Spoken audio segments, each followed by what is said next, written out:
All right, let's get rolling. Welcome, Andrew. My name is Jason Young. I am Ethan's operating partner. Today, Andrew Yeung and I have a fireside chat followed by live Q&A on the topic, how to be a high-value connector networker, a very popular topic. A little bit about Andrew. He's an ex-Google and Meta product leader turned tech founder investor. Business Insider dubbed Andrew, I love this, the Gatsby of Silicon Alley, because he runs the most in-demand events that draws founders of billion-dollar companies, Olympic athletes turned entrepreneurs, media personalities, and the world's best builders.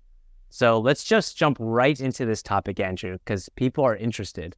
First question, to kick it off, what's the biggest mistake people make when networking? Because it has a pretty bad rep. What do you think? The thing I've seen over and over again, and it's not because people have poor intentions. It's probably because they don't know how to do it, not the correct way, but the sort of the preferred way, is most people come in hot asking for something. A lot of people, even when I first started out, for pre-events, pre-entrepreneurship, people go around asking for something or requesting something. And if you do that right off the bat, like, you haven't built any goodwill with the people you're interacting with the community. And so you don't necessarily have the opportunity to withdraw from the well of goodwill quite yet. And so I would only position that ask after you've done something, after you've given first. The biggest mistake, someone comes to you and like, I want this, or I'm looking for this. And I'm like, who are you? And who are you and what have you done for the community or for me and my network? Love that. It's the, I think of it as the 51-49 mindset, where you always want to provide that 51% of the value up front. Okay, diving into this topic, give us an example of something that you've done personally in your various years where you added goodwill to someone that you just met. When I first started out, when I first moved to New York City 4 years ago, I didn't have a network. I didn't have a community here. And it was important to me to quickly build out that network. So I had friends, I had, potential business partners, I had peers. And so what I would go around is I would just go around booking coffees with people, meeting different people, and asking them one question at the end. Obviously, we'd spend the former half building rapport and learning about their journey and getting some context.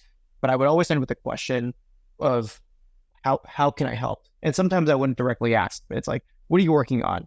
Or like, what's in your roadmap for the next 6 months? Or what are you really struggling with right now?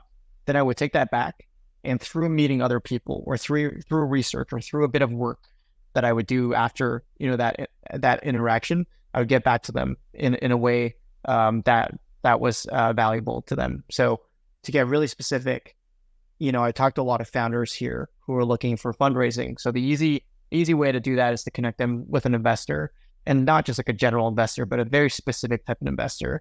To get even more specific, there's some entrepreneurs out there who build like a CPG snack brand. A lot of investors don't invest in those type of companies. They're not software companies. So what's relevant to them is a rich angel investor or a high net worth angel investor who really loves that specific type of snack, connecting them together. People looking for talent, people looking for jobs, sort of matchmaking that space. But it's typically sort of, if you're a founder, here are the three things you're looking for. If you're an operator, here are the three things you're looking for, and then sort of playing matchmaking at scale.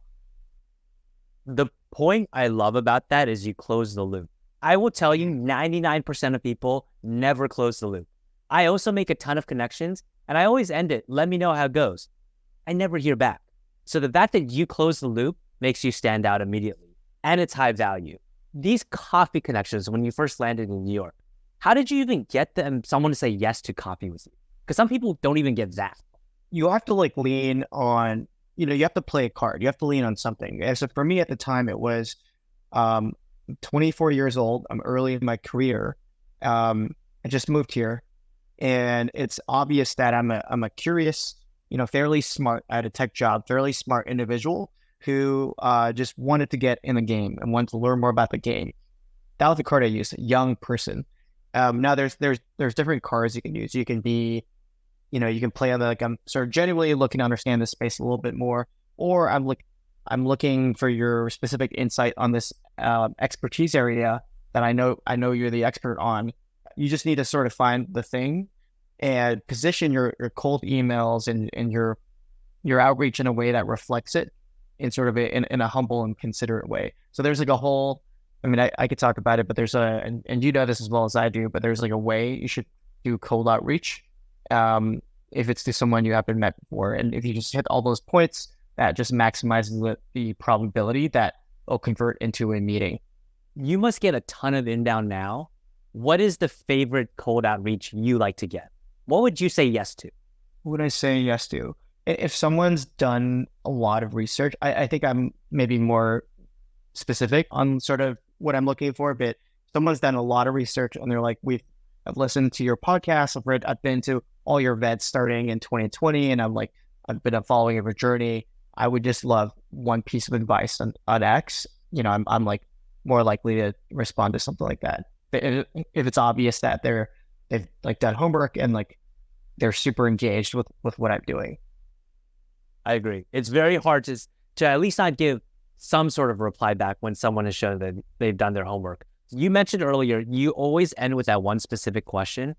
I love the question, what's on your roadmap in the next 6 months, or what are you struggling with? Better than how can I help? Because how can I help can sometimes be too broad, right? But yeah, the other two questions forces the other person to pinpoint something specific.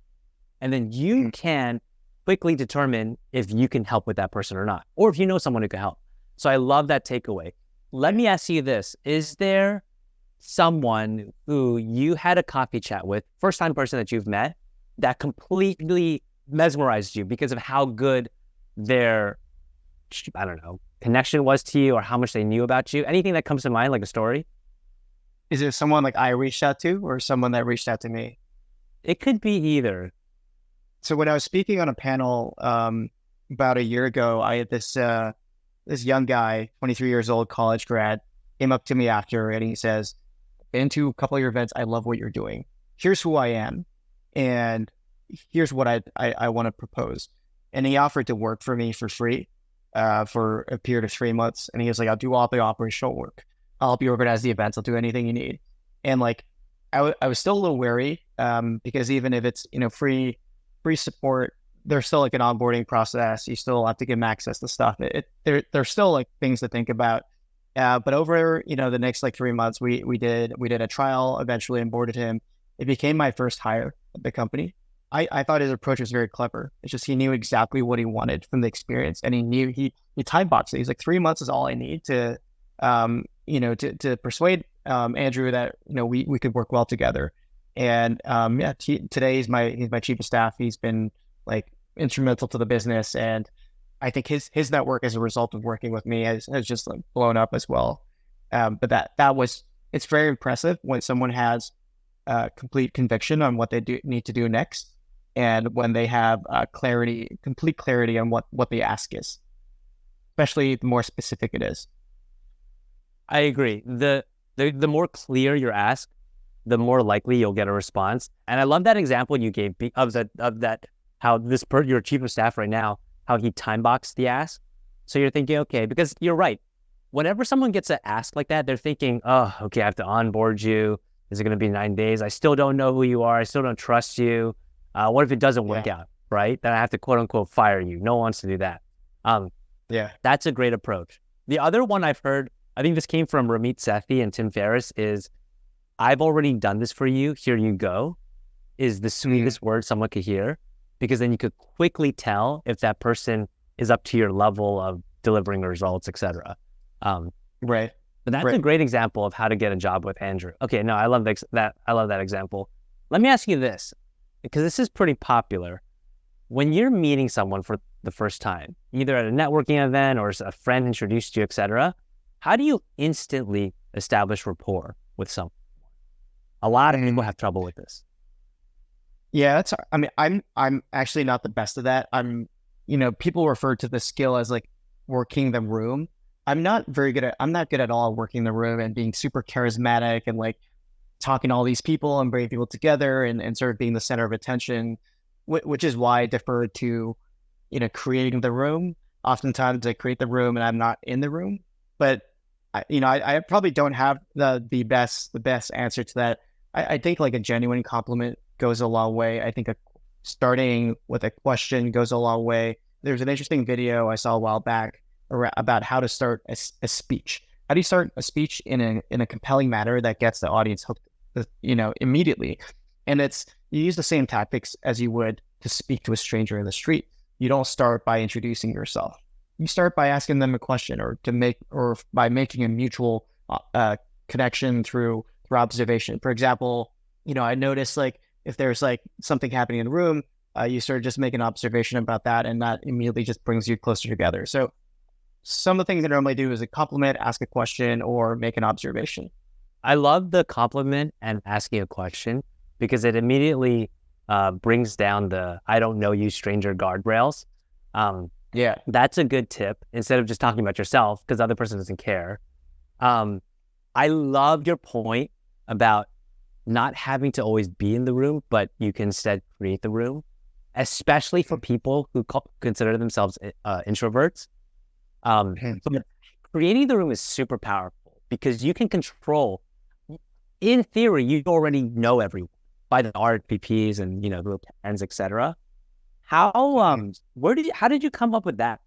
I've always been I'm less so now, but I was shy, and so it was very hard for me to do well in networking environments, especially when I was starting my career. I was always trying to get into the room, trying to get a seat at a table, I was always trying to get my foot in the door, and I could never do it at networking events because those who were louder and those who were better at that game would always get the advantage. And so even early days networking events, I wouldn't do those I wouldn't introduce myself to like the key recruiter. I found that really hard. I would try to chat with everyone, make a bit of an impression, and then follow up offline, follow up async. And that was where I spent most of the effort. I would write a really strong email. And to date, I still don't like being the loudest person in a room or being center of attention. I follow up after. Over time, my mindset has shifted from trying to get in, trying to get access, trying to get my foot in the door, to creating the room. And instead of forcing your way in, I think of it as being a magnet for the type of people you want to attract.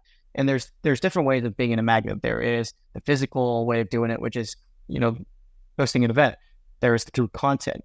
How do I create content that reaches thousands or tens of thousands or millions of people, that get the right people in my inbox? How do I optimize for inbound instead of outbound?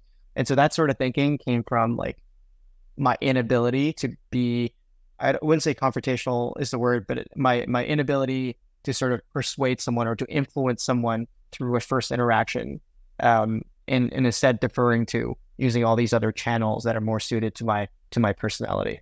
That's a really good tip. And even from my personal experience, when you being on a nonprofit advisory board or volunteering at this conference, etc., it gives you a platform that's larger than yourself to then make an ask to someone. Like, hey, would you like to speak? Yeah. It's something saying, hey, would you like to get 15 minutes of coffee with me? Versus, we're throwing on this conference that brings X number of people. Would you like to speak? Mm-hmm. You just open the door a little bit wider to some people. So I love that you do that. Yeah. I in my opinion, you are the golden standard for someone who's done that. Because you are, like you said, you don't like to be the spotlight in the room. So that's what makes it special. We have one question from Jordan in the chat. Andrew, at networking events, what's your goal when you interact with people? Do you try to meet everyone with short interactions, acquaintances, or do you go for fewer, deeper connections? It depends what your personal goal is in terms of, I always ask myself before an event, what goal outcome do I want? Is it, I want 20 people to know about my company? Is it, I just want to make a friend? Is it, you see this in New York, it's like, I want to find a prospect for a romantic partner, which is sort of the gray area. It happens a lot in New York City because it's New York City. The rule that's worked really well for me and the people that attend my events is the rule of three. So you go to an event, you try to speak, or you don't try, you speak with three people. With every person, you share three things about yourself, and you learn three things about each person. So it's kind of like 3, 3, 3. And if you do that, you're going to leave with at least 3 good conversations. If you optimize for how do I learn 3 things about each person and how do I share 3 things, you're going to optimize for a fairly decent conversation.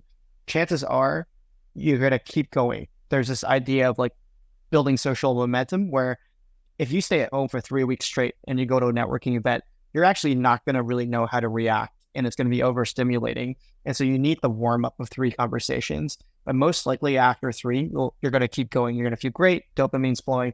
You're probably going to do like 5 or 6. So just aim for like the 3-3-3 rule and just consistently do that, and you'll have success at events. I love your 3-3-3 rule. Tell me more, the 3 things you want to share about yourself. How do you decide which are those 3 things?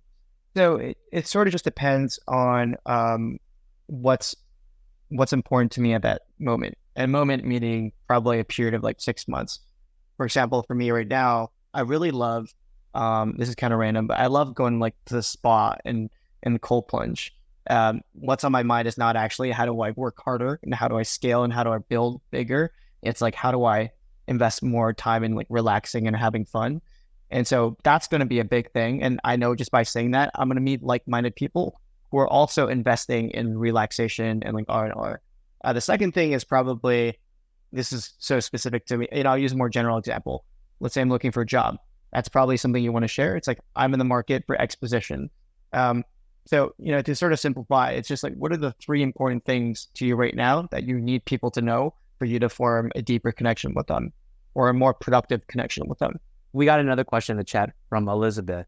Any of these principles or advice change when we're talking about networking through Zoom? Well, my initial framework was like the 3-3-3. Kind of hard to do that over Zoom. Assuming Zoom is like one-on-ones. So it's very nuanced. But I think in terms of, the principles that apply to Zoom, the principles that apply to IRL, interactions are also the principles that apply to general human-to-human connection, which is you want to be considerate, humble, kind, curious, all those things. So in that sense, yeah, they're probably fairly consistent.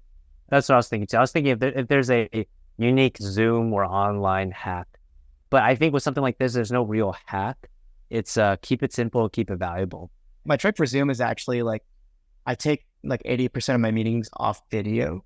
I know that's like it goes against the grain of some of the other advice, but I find that I'm able to maintain a better relationship with someone or build a better relationship with someone when I'm like looking at something, like when I'm looking at like nature or when I'm like walking around the city, because I associate those positive feelings with my conversation with the other person.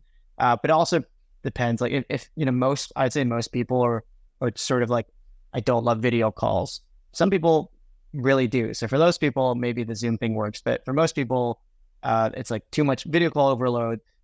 Maybe the audio only thing is better, and you both leave, feeling more energized. Oh, that's very interesting. There's 2 other people I know who prefer the phone calls because they like to walk and talk, and we can't do that through Zoom. Okay, that makes sense. I'm gonna pivot a little bit. This is a very popular question. Okay, so you're building a network, you're making some good connections. How do you engage and keep that network updated with the goal to invite opportunities later on? Almost like serendipitous. I don't know where this can go, but it could be something. This person's interesting. This person's high value. How do you do that? I get this question a lot. You can make it really simple. And the simplest way to think about it or approach it is have a Google sheet or some kind of spreadsheet to track every single meeting, every single person you've ever met, harder in person, but at least digital calls or Zoom calls, like a timestamp on like when you last interacted and sort of the cadence that you want to stay in touch with them. Like, you said in the beginning, it's closing the loop, it's following up. So many people, and I see this from events, so many people have amazing first, second interactions and fail to or forget to follow up. And that's where you lose it. That's where you sort of like, you lose the potential of what could be a beautiful, relationship. I think the one thing to sort of focus on here is just follow up and find what works for you to follow up with this person. Again, like some people ask, like, how often should I follow up? It really just depends on, you feel it out. You can even ask that person. I tend to find like every 3 months is relatively like a safe period to, it's not overwhelming, but it's consistent enough that over a 2-year, term, you build a, fairly deep relationship with them, deep professional relationship. It's interesting. The people who email me every 3 months, one-on-one, sometimes it's just an update and that's good. But after 2 or 3, there has to be something that's interesting to me. that's either in it for me or in it for them to move it forward. It can't just be a string of interesting updates forever, right? Because that'll get you nowhere. Yeah. The other piece is, Andrew and I do not talk every month or every quarter, but through the newsletter, I feel like that's how I keep up with Andrew. So that's another good mechanism. I know you better than you know yourself, Andrew, through your newsletter. Let me ask you this. You were a top performer at Meta and Google, and you were also known for being able to reach the highest level of executives when you wanted to, either within the company or outside the company. Maybe it was someone like Mark Cuban, right? When you're reaching for someone that high up, and there's a lot online about them that you could do your homework on, how do you stand out in your cold email to them? There's a few elements that are just they're must-haves, and then there's like one thing that really helps you stand out. The must-haves are your messaging has to be fairly short and someone can read 30 to 60 seconds. Your introduction or your hook has to be really strong, where someone, let's say Mark Cuban, he responds to a lot, but most likely if you write a really well-crafted thing, he'll respond. But your intro and your hook and your about me has to be really compelling, where someone like that is like, damn, I like this person is interesting and I want to get to know them a little bit more. That's obviously more of like an art than a science, but like writing that really well and going through multiple iterations and like not making it as robotic as many seem to write, like the way you were taught to write like an about me in university, avoiding that, which is like, hey, I do an example of that is, hey, I do like analytics at this company and I love analytics and now I'm working with risk management. Like it has to be a little more personal and like hooky than that. It has to be like very specific in terms of the ask you're asking, and you have to come across as like humble and curious and like, having like a positive surplus mindset. Now, the one thing that will help you stand out after doing all those things is doing extensive research on that person and either asking them a question or pointing out detail that very, very few people would notice. For example, this is just an example. It's not true. Maybe it is. I don't know. Just let's say it's like Tim Ferriss. I'm like, Tim, I read all your books starting from 2010, and I noticed that when you lived in Taiwan and you were training kickboxing, you made this decision that most people wouldn't make. Tim would be like, how did you know that? Or like, how much of a super fan are you that you went into that much detail, to want to like bring this up with me? If you can do that, I almost guarantee that person will respond to your email. Obviously, like this only applies to like sort of the hardest to reach folks above a certain level. If you're trying to reach, I think like a director at Google, you probably wouldn't have to craft an email like that. But if you're looking to reach like, like a Sam Altman, then you have to get that specific. I've never reached Sam Altman, but yeah, go for it. You could do a test for us, an A/B test, 2 different emails and see how it works. I did do something like that early on in my career to one of the top tech product leaders, and I found this very obscure, let's just call it entertainment website that they created. And then their response immediately back to me within 5 minutes was, how the heck did you find this old website that I built? Yeah. And then that started a conversation. Yeah. The hard part sometimes is not getting the initial response. The hard part is just keeping it alive to then turn it into something, Yeah. But that's where your advice on following up with extensive research and pinpointing something unique and then asking them a question or posing an interesting problem. I will say that's where I've failed a few times early in my career, was not continuing that train of thought. That's a good. It's hard. Any more on this topic?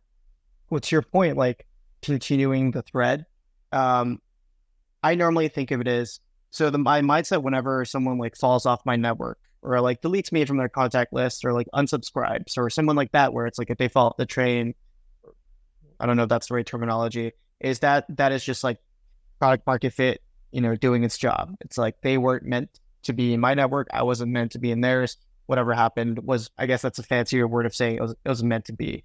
And I've never really regretted. I'm like, that person has gone off on their own and I've really regretted not maintaining that relationship. That's never ever happened. I can see that. Sometimes you just have to move on and just go on to the next one. this is another popular question with your specific background. How the heck were you able to balance performing as top tier at Meta and Google while embarking on this side founder path at the beginning? My first 6 months at Meta, I didn't do very well. My first 6 months, I had like a meets all expectations, which is like exactly average, middle of the pack. But I worked my ass off. I worked a lot. Let's say like 60 hours a week. For me, that was a lot. Which is why I didn't think I did well. But once I'd learned, and I wrote an article about this, but once I'd learned the rules, the rules of the game, which is this is Pareto's, rule at play, which is like 20% of actions that result in 80% of the impact, meaning the 80% of the performance reviews. And again, like learning how to play that game, the performance review game really well. I was able to cruise control at the end of my term at Facebook. I was maybe working, 15, 20 hours a week while still getting the highest rating, greatly exceeds expectations. And I just learned what those three things were. I normally group into three things. I mean, I'd love to hear your thoughts because I think you probably did something similar at Amazon. But the three things were like managing the expectations of my leadership chain. Facebook was writing really well because we use a lot of platforms that could scale your content. We use Facebook walls to distribute content. We use like posts. We use like these email threads. And the last thing was, the idea of like fake work isn't the word, but I would make a lot of slides and I would make a lot of templates and I would make a lot of things and I would make a lot of resources that got scaled to the broader team where they're like, why are we seeing like Andrew's name everywhere? He must be doing a lot of work. It was similar at Google. I used the same exact principles at Google. First 6 months, I was working 20, 30-hour weeks. And some people are like, that's just Google. But in this case, my team at Google was actually fairly hardworking. In the last 6 months, I worked considerably less. All the other time when I was not at the office, I'd be working on like my founder pursuits. I also generally work more than the average person. I think between like my corporate job and my founder stuff, I was probably working like 80 to 100 hours a week. So I wasn't like working, less. I wasn't working little by any definition. I was just spending more of it on the stuff I loved. But that was a very long-winded way of saying just like focus on like the three skills or the three activities or buckets of work that are most valued in your organization. Do them well, build a brand internally, and then you'll be able to sort of cruise control after that. I mean, that's a huge call to action for people who want to even just stay at their corporate job, but do, improve. But also there's a lot of people who are exploring side hustles outside. And I think this is the way to do it. If I had to add on top of that, things that helped me, eat the frog by noon on your plate. If you could just tackle one big thing a day, over 1 year, it compounds. The second one, I got this from you, was eat the frog for your manager. That's a big one because most people never do it. You just have to do that once a week, right? And then you'll stand out with your manager. The other ones I love is work like a lion, not a cow. And this ties back to focusing on what are the things that are truly going to make an impact.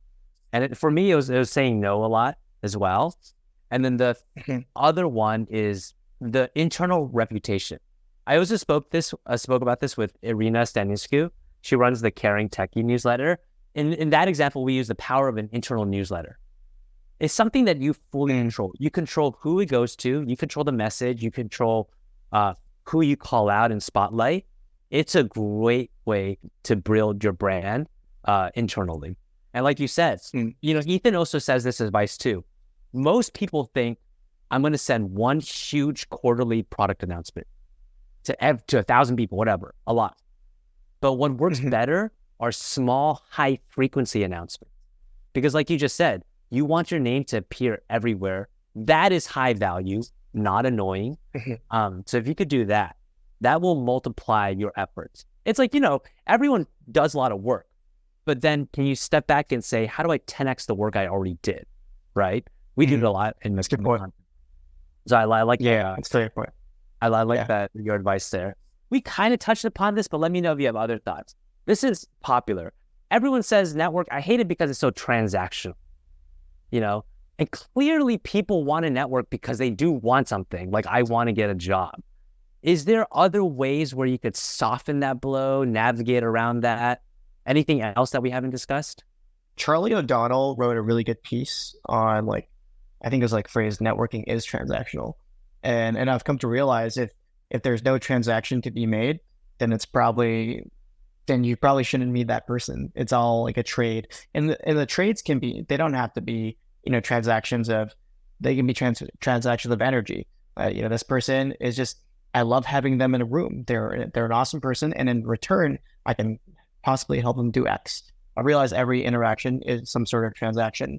And I've been trying to figure out like how to word this and sort of what people mean when they're like, this person is so transactional. But it's approaching every conversation with sort of humility, with curiosity, and with kindness, which is sort of how you would write an email as well. I think if you approach those principles, then you're never going to have anyone who thinks you're being overly transactional. And then you also combine that with the idea of giving first. You make deposits into the well before you withdraw from it. Nobody's ever going to think you're transactional if you're just out there helping everyone you meet. And eventually you might need some support, but by then you'll have built up trust with all these people. But it's okay to think about it from a transactional lens. I think it's actually healthier to think about it from a transactional lens, because then then you can draw the line between professional relationships and boundaries, personal friendships, and then like romantic partners and family and all that stuff. It gets kind of tough when all those are blended, especially in like a metropolitan city where there are mixers and there are networking events, and some of them seem like singles events. Drawing those lines, I think, is healthier, and it can help you be more productive. I really like this point that you just have to accept that networking, let's call it in a professional sense, is transactional. I like that you call that out, because most people don't want to accept that. But personally, I believe it's the truth. And for me, I'm an impatient person. So sometimes when some people reach out to me and I know they're trying to slow play it, being nice, etc., I'm just like, just tell me what's exactly what you want. But you have to answer the question, what's in it for me? Otherwise, there's no way I'm going to respond. But if you go into it with that mindset, I actually like that, being the impatient person I am. So as long as you add the value, then transactional is fine. So it doesn't have to be a negative word. I like that a lot. When you were at a big company, did you have a strategic approach on how much you networked internally with other Googlers or Meta folk, or externally? How did you think about that?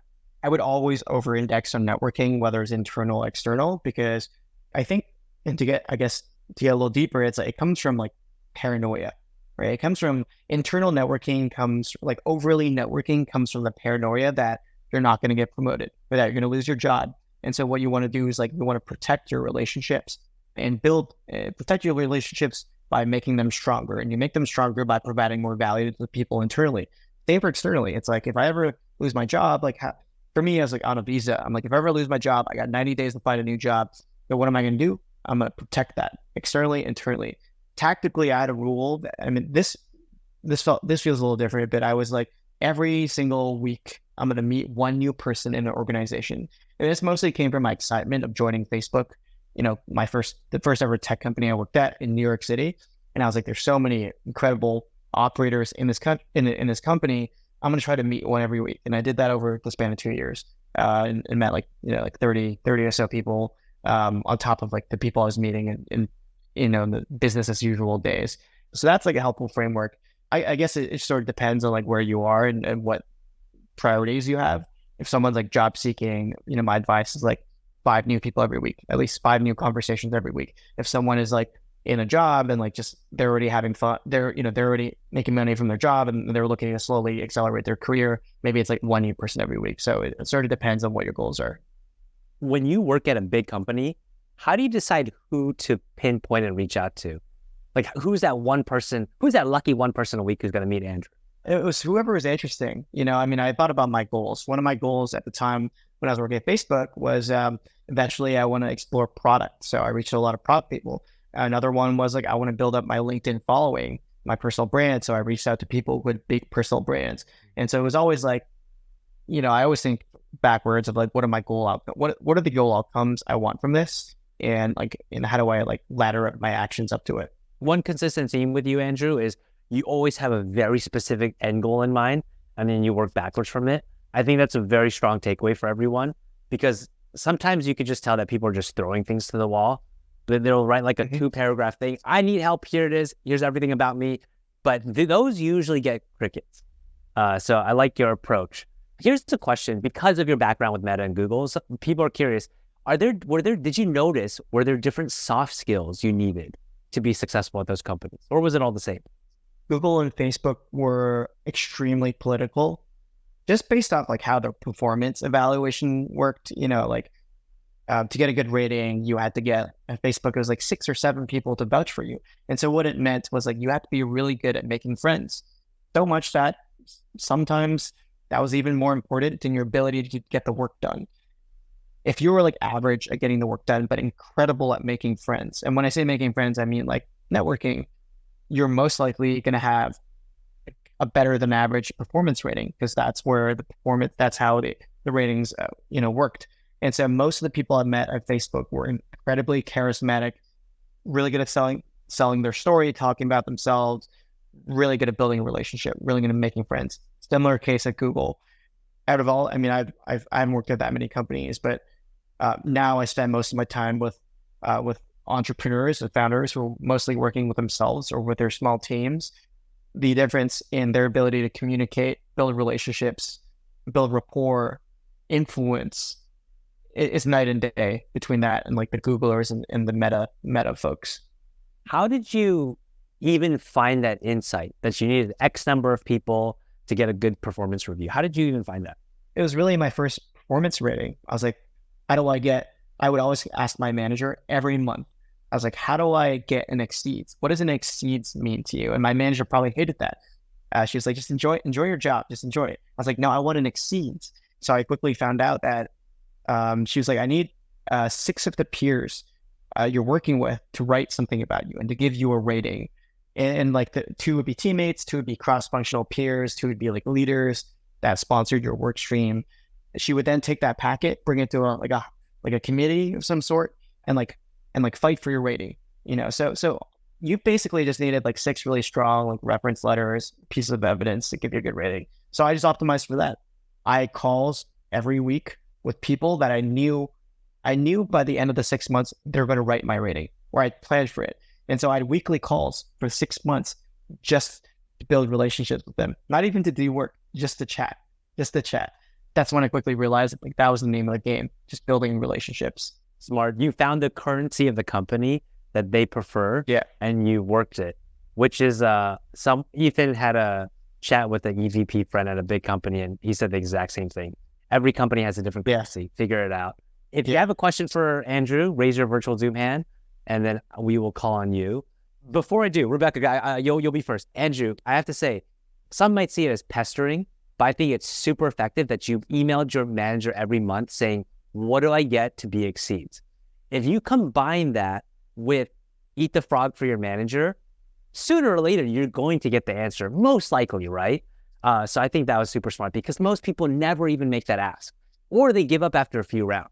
But I like your persistence in that. Okay, Rebecca, what's your question? Hi, Andrew. Thanks so much for speaking with us today. And I really like your shirt.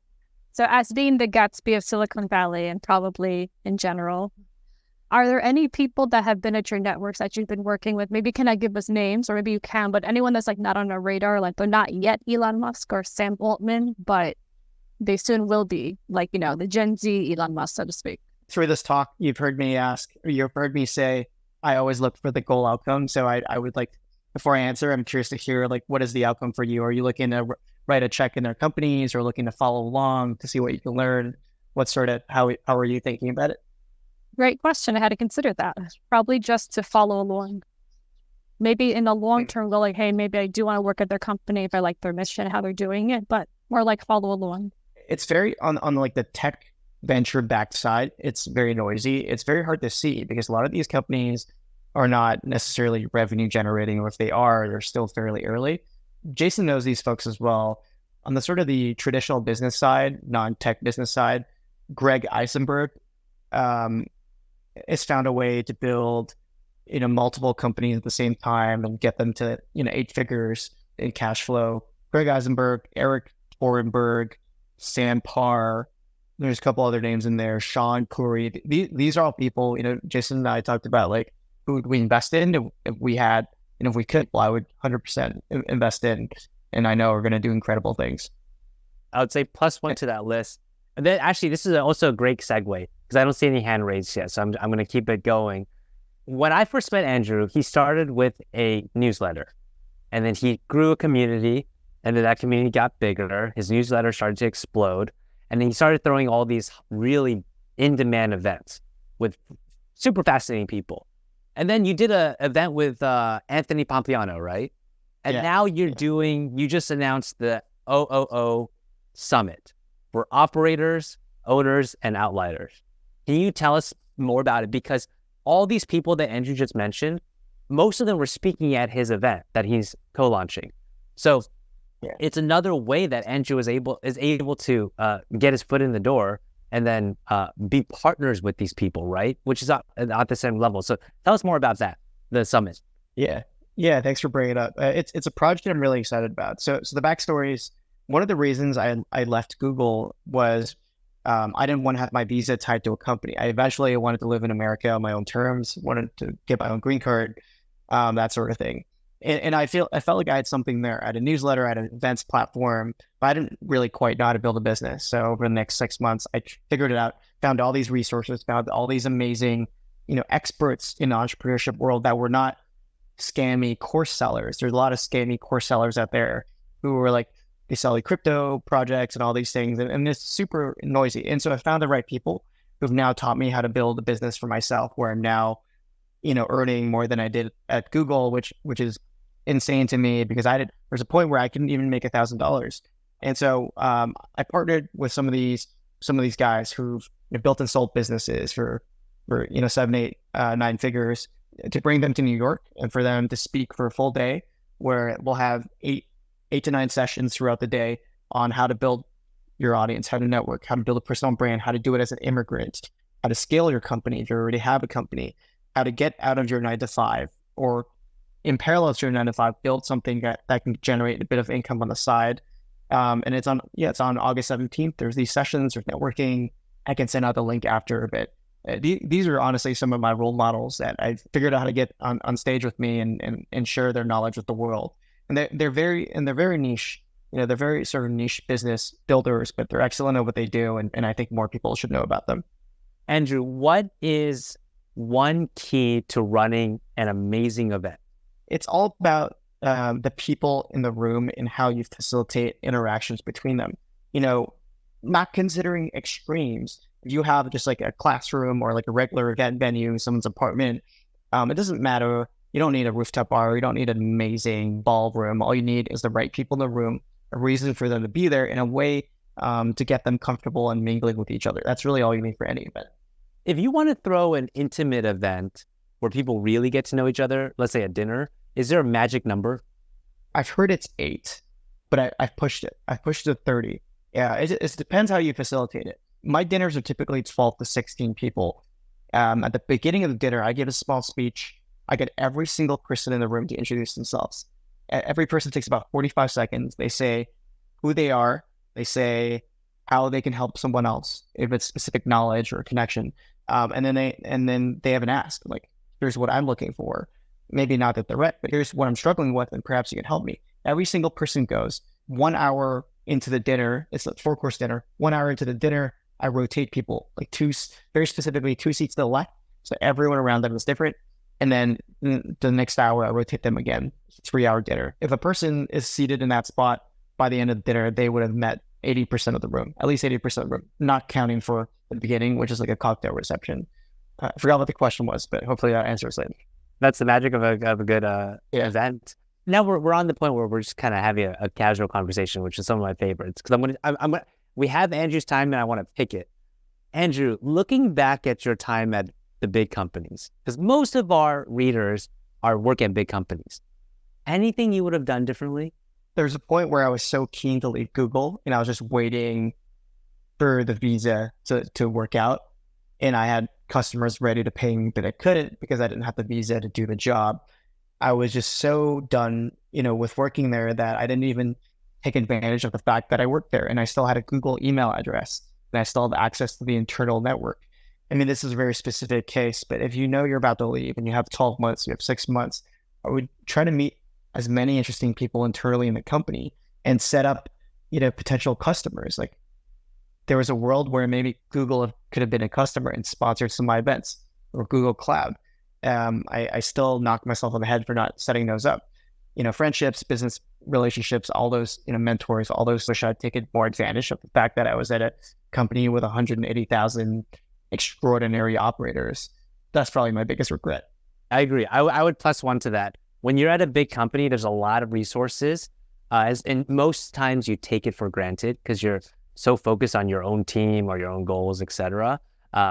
But the thing with big companies is a lot of people do leave or rotate, so that becomes a big network. Nitin, you have a question? Yeah, it's a little bit off the networking relationship thing. Since you have been at the high-profile companies, which most people are after, what would you tell them if there was some candid feedback that you could give them to address all the things that basically drove you out in some sense? To rephrase, what feedback would I have given my employer to retain me? Yes, or make it much better so that people would stick there and do better things. The innovation process is kind of slowing down, right? Like, the promotion problem is a big problem, right? Like everybody says it's a highly political system. If you get into Google, getting to the next level is more like based on relationships and all than actually delivering the right word. So what would you advise then? And like, what can they do to turn it around? That's a really interesting question. I've never thought about that. I think the thing about entrepreneurship is like, there's a point where you realize there's no company that you'd work for, and you want to do it yourself, and you want to give it a swing.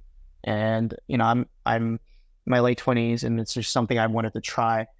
I left Facebook and Google, and there was never a feeling of, if they did this, I would have stayed longer, or any feeling of resentment. Those are amazing companies, and there are days where I had pretty hard days, and I think about like, it was awesome working there.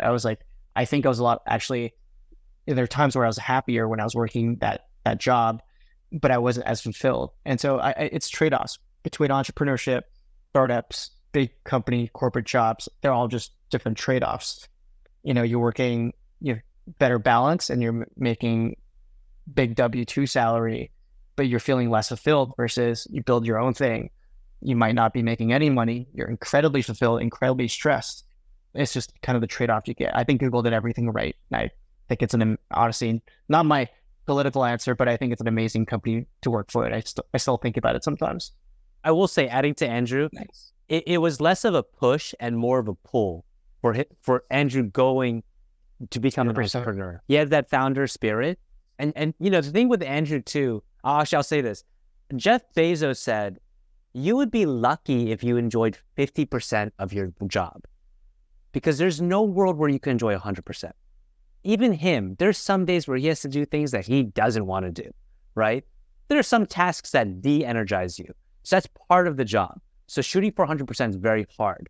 But for Andrew, looking from the outside, I could tell you it was definitely a pull. He had so much product market fit telling him, you have to do this because you're so good at it. You're top 1%, and you need to put every resource and the time and energy you have into doing it. So it was the product market pulling. Alex. Thanks, Andrew. For someone who's interested in these types of events, but doesn't live in New York City or San Francisco, short of taking weekend trips on a regular basis, like what advice do you have for them? Do you mind sharing what city you're in? I'm about halfway between Washington, D.C. and Richmond. I'd say like most cities I've been to in the U.S., at this point, I've been to like 15, 20 cities just to host events or host or participate. Most have communities. Like you can typically find them on like Reddit, or if you Google city tech events, or you post on LinkedIn. If there's nothing happening in your city, I guarantee just with a bit of LinkedIn posting, you'll be able to either find something or like post something of your own. So my tip is like do the initial research, and then two, just do a bit of posting. That's how I got started. When I moved to New York, I didn't know anybody. I didn't know anybody because people had left. I started posting on Twitter. I didn't have any followers. LinkedIn had a few, but mostly on Twitter. And people were like, we need this. And so they started coming, and that's how we got started. So I think you could probably do the same in your city, in your region. Andrew, you started off pretty small with the events, right? It's not like 1,000 person on the first event. Yeah. I mean, they started like with walks, getting coffee, and then I had meetups of like, 5 to 10 people, and then, they just sort of like grew from there. But they're very small, just coffee people. I think the word of mouth was really strong with Andrew, because everyone could probably tell, Andrew puts a lot of thought on how to make a unique and high value event, and then word just spread. Andrew, so before we let you go, because you're a busy person, what is something that you're struggling with now, or something that's on your roadmap in 6 months that this community and listenership can help you with? The thing the near term thing, and thank you for asking. The near term thing is like the summit event I'm putting together on August 17th with all these speakers. It's going to be in New York City. I think it could be pretty transformational for someone who's not in the world of like business building or entrepreneurship, and for someone who has like the slightest itch. I think it could be pretty impactful. That's on the short term. In the longer term, 12 months, 24 months, I'm looking at building the South by Southwest of New York. I haven't really announced this yet, but this would be a big swing for me and my team, like a 1 year planning. And so if anyone knows, any people have organized large scale festivals, Coachella, South by Southwest, always looking to chat with those folks, and very appreciative of your connections, introductions. I like that. The South by Southwest for New York. When you say it, you kind of think, how the heck is there not one already? So yeah, that's a great signal. Okay, so you need someone who has thrown large scale events in the past to help you with that. Any other type of person? Someone who's done it. I'm always looking for customers. I mean, anyone who sponsors events, banks, PEOs, recruiting firms, dev shops, law firms, accounting firms, anyone who wants to reach entrepreneurs, or they make great sponsors. And I normally pay out, I pay out 10% referrals, and the sponsorships, range from like 5 to 100K. So anyone who has any folks who wants to get in touch with sponsors, let me know. Okay, great. And then for the summit, is it the OOO summit or out of office? Yeah, I mean, it's like wordplay on like out of office. Yes, because a lot of these are like, the engineer at like whatever Facebook who's going out of office to go to the OOO, operators, owners, outliers. So it's like a bit of wordplay on it. Love it. What besides people attending, any specific help you need with that? Boosting stuff on socials. You see my stuff, give it a like. It goes a long way. Yeah. Great. If people have these connections or sponsorships, etc., what's the best way for them to reach you? My email is andrew@andrewsmixers.com. andrew@andrewsmixers.com. Okay, great. I will post the video recording later, and then I'll put a nice takeaways. I try to keep the takeaways short, like 1 to maybe 8. 8's a little long. People like short lists. This one had a lot, so you're giving me some hard work here, but I'll make it happen.